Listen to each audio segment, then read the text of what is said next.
If you're wondering which gaming monitors under $300 are worth your money, stick around. After we run through each product, I'll give you my personal take. Would I buy it or would I skip it? No fluff, just my honest opinion. Let's get into it. Acer Nitro XV275U. Listen up gamers, this monitor is like having a mini sun on your desk. It gets ridiculously bright at 650 nits in SDR and over 900 in HDR. Perfect for those of you living in actual greenhouses. The 170Hz refresh rate and mini LED backlight make games look buttery smooth, but there's some annoying ghosting in dark scenes that might bug you if you're into horror games. Would I buy it? Yes, the price to performance ratio is insane for a 27-inch 1440p monitor with mini LED.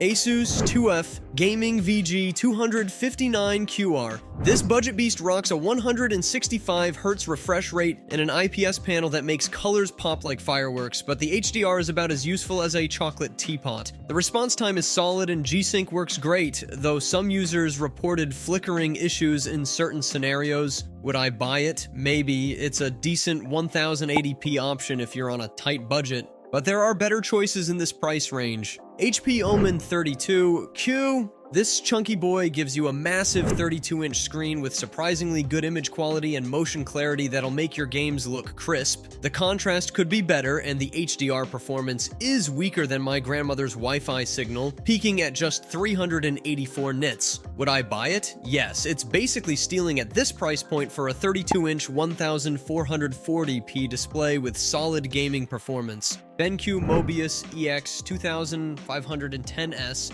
the successor to the popular EX2510, actually took a step backward. It's dimmer than its predecessor, and the color accuracy isn't quite as good. However, it still delivers excellent gaming performance with low input lag and great motion handling, plus it has surprisingly decent built-in speakers. Would I buy it? No, hunt down the original EX2510 instead. It's the better monitor overall. Gigabyte GS27QC. Look at this curved beauty with its 1440p resolution and 170Hz refresh rate. Perfect for gamers who want smooth gameplay without breaking the bank. The VA panel gives you that sweet 4001 contrast ratio for deep blacks, but the motion handling isn't great, and you'll see some smearing in dark scenes. It's like watching a movie through Vaseline sometimes. Would I buy it? Maybe if you're into atmospheric games where motion blur won't bother you as much. ViewSonic Omni VX2728J-2K. This monitor is like finding a diamond in a dollar store. For $200, you're getting a 180Hz refresh rate, fast IPS panel, and surprisingly good color accuracy. The brightness is a bit weak at 269 nits, and the HDR is basically useless. But at this price point, I'm not even mad. Would I buy it? Yes, it's the best value for money in this lineup and performs way above its price class. KTC G27P6, well, look who showed up to the party with an OLED panel and 240Hz refresh rate. But wait, this thing costs more than $300, so it shouldn't even be in this video. The response time is insanely fast at 0.03 milliseconds, and it has a KVM switch, which is neat, but the color accuracy isn't great even after calibration. Would I buy it? No, it's too expensive for this category, and there are better options at its actual price point. Dell G2724D. Dell really nailed the basics here with a 165Hz refresh rate and excellent motion handling, plus it works great with both PC and consoles. The downside, it's as bare bones as my college apartment. No USB hub, no audio jack, just pure gaming performance. Would I buy it? Yes, it's like a Honda Civic of monitors, reliable, gets the job done, and won't let you down.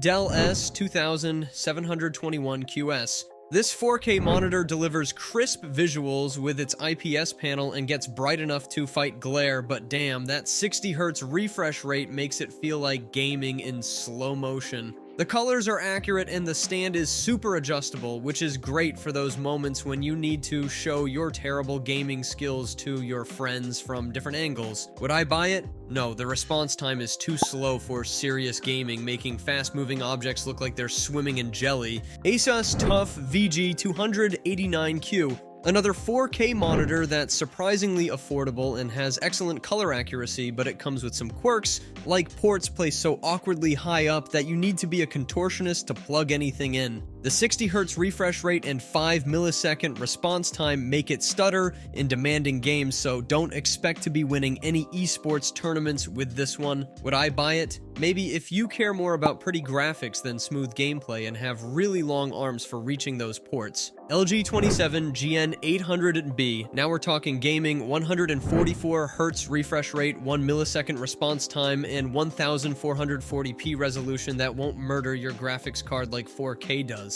The colors are fantastic and motion is smooth as butter, but the stand is about as adjustable as a brick. Seriously, it only tilts. Would I buy it? Yes, it's a solid gaming monitor that won't make you take out a second mortgage. Just be prepared to stack some books under it for height adjustment. ViewSonic XG2431. This little beast packs a 240Hz refresh rate and has some fancy motion blur reduction that actually works, making it perfect for those sweaty gaming sessions. The 1080p resolution might seem low compared to the others, but hey, at least you won't need a NASA supercomputer to run games at high frame rates. Would I buy it? Yes, if you're into competitive gaming and don't mind sacrificing some pixel density for speed, this monitor is faster than your reflexes will ever be. Asus ROG Strix XG27ACS. This monitor is a solid performer with a 180Hz refresh rate and perfect color accuracy right out of the box, making your games look crisp and smooth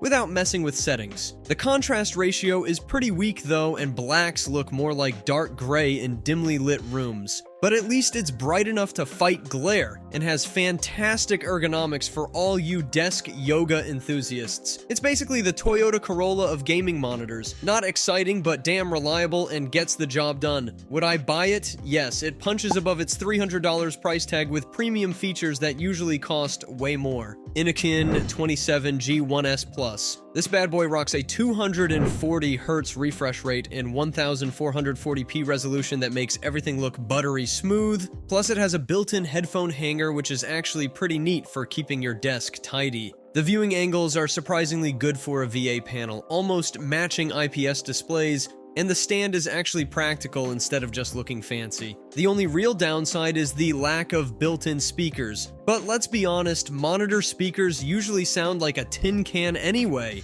Would I buy it? Yes, it's basically a premium monitor wearing a budget price tag. Asus VG246H. This little 24-inch monitor is like that friend who tries their best but just can't keep up. It only goes up to 75Hz and has a single HDMI port, which is pretty limiting. The ergonomics are outstanding though, and it has FreeSync support for tear-free gaming, plus the input lag is surprisingly low for such a basic monitor. The 1080p resolution isn't winning any awards in 2025, but at least text looks clear enough for office work. Would I buy it? No. There are better options at this price point with higher refresh rates.